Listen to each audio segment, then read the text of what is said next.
aho umutindi yanitse ntiriva. Uyu ni umugani waciwe n'abanyarwanda rwose mu bihe byashize cyangwa se no mu bihe benda bya kera, nyuma y'uko Ishimwe Dieudonné yashinjwaga n'abakobwa bo muri Miss Rwanda ihohotera yagendaga bakorera bamwe na bamwe, ngo akabaka igitsina agafungwa akongera akaza gufungurwa, nyuma yo kuburana akaba umwere, ndetse akaza guhita ashakana n'uwari Miss w'u Rwanda n'ubundi uyu Iradukunda Elsa. Yaje rwose guhita yigendera muri icyo gihe, aragenda ajya Dubai aza kuhava yigira muri Leta Zunze Ubumwe za Amerika, ndetse kandi anajyana n'umukunzi we n'ubundi. Bamwe bagira bati ibintu byararangiye, abandi bati rwose yigendere, cyane ko urukundo rwe n'uyu Elsa abantu benshi bararukunze cyane, couple rwose barayikunze cyane, kugeza n'abo bavuga bati nguyu Mutesi Jolly byavugwaga ko ngo wari uzashakana na Dieudonné, uyu nguyu Ishimwe akaba yitwa Prince Kid ngira ngo yenda ariryo zina azwiho cyane. Rero bakavuga bati uyu Miss Mutesi Jolly niwe umufungishije, niwe uri muri kumugendaho, dore ko hari na interview igeze gutanga kwa ahabwa na Emirene, arayitanga aravuga ati ngiye rwose na Dieudonné byanze kunze ati tuzarugereka, cyangwa se ati tuzarebana uko bizagenda kose, niba ashaka kunyegezayo tuzarebana, izo nkuru zo yenda si ngombwa ko nanazigarukaho, gusa nuko byaje kugenda.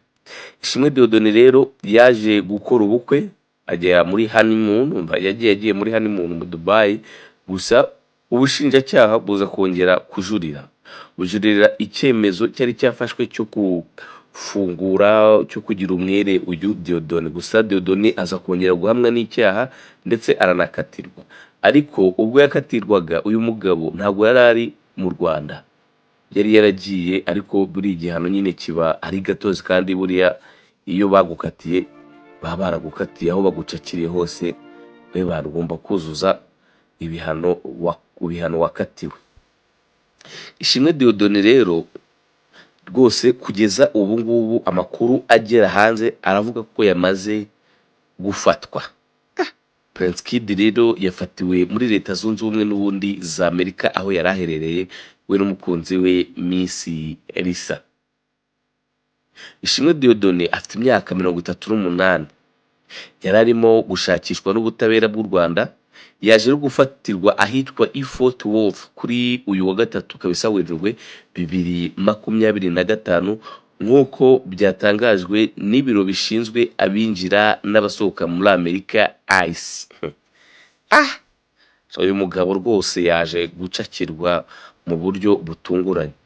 Tariki 13 Ukwakira 2023, urukiko rukuru rwakatiye Ishimwe Dieudonné igifungo cy'imyaka igera kuri 5 mu rubanza ubushinjacyaha bwari bwajuririye icyemezo cy'urukiko n'ubundi rwisumbuye rwa Nyarugenge rwari rwamugize umwere n'ubundi tariki 2 Ukuboza 2022.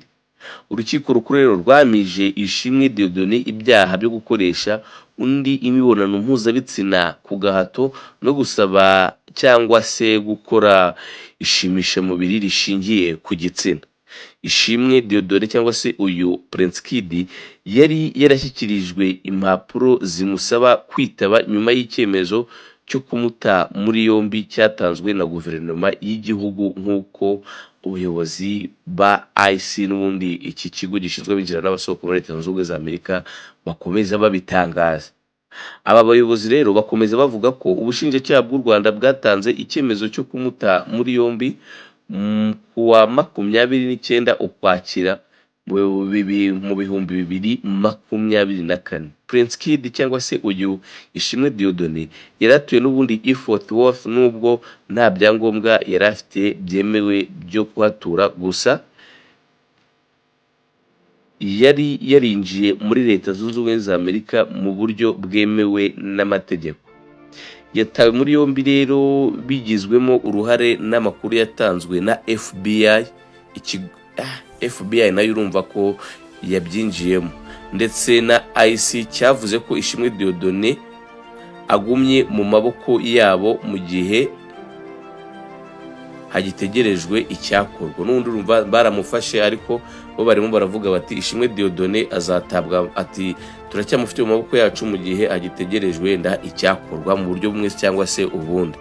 Urumva rero byanze bikunze ubu ngubu azashyikirizwa ubutabera bw'u Rwanda, agize rwose arangiza ibihano yakatiwe, dore ko ubwo yakatiwe n'ubundi imyaka igera kuri 5 yose, imyaka myinshi rero bugahita byumvikana neza ubwo kari agahinda rwose gakomeye, yaba ari ku mudamu we uyu Elisa kuba warashakanye n'umuntu nta gihe kinini muramarana, ukumva ngo ahise afungwa imyaka 5, noneho urumva izo struggle ugiyemo kugemura kumusura imyaka 5 wihangane, urumva ni ikibazo rwose kiba gikomereye nyiracyo, dore ko kandi bamwe banavugaga bati Elisa yashatse kwitambika n'undi mu gihe icyo gihe yari arimo aregwa, nawe bireza kurangira ataye muri yombi, ngena murabyibuka, ariko nyuma aza gufungurwa.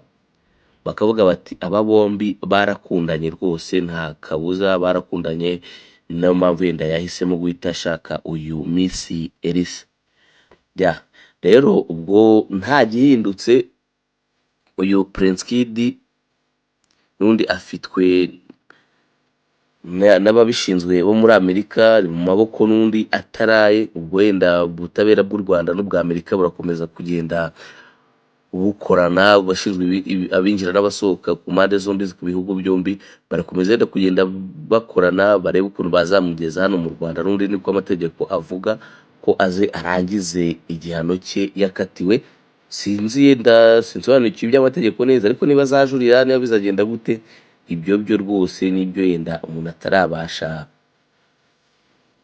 gukurikira neza ngo amenye ikijya mbere. Gusa amakuru ahari nayo ko Prince Kid yatawe muri yombi, ndetse kandi agatabwa muri yombi ari muri Leta Zunze Ubumwe za Amerika, aho yari atuye niho yaje gufatirwa.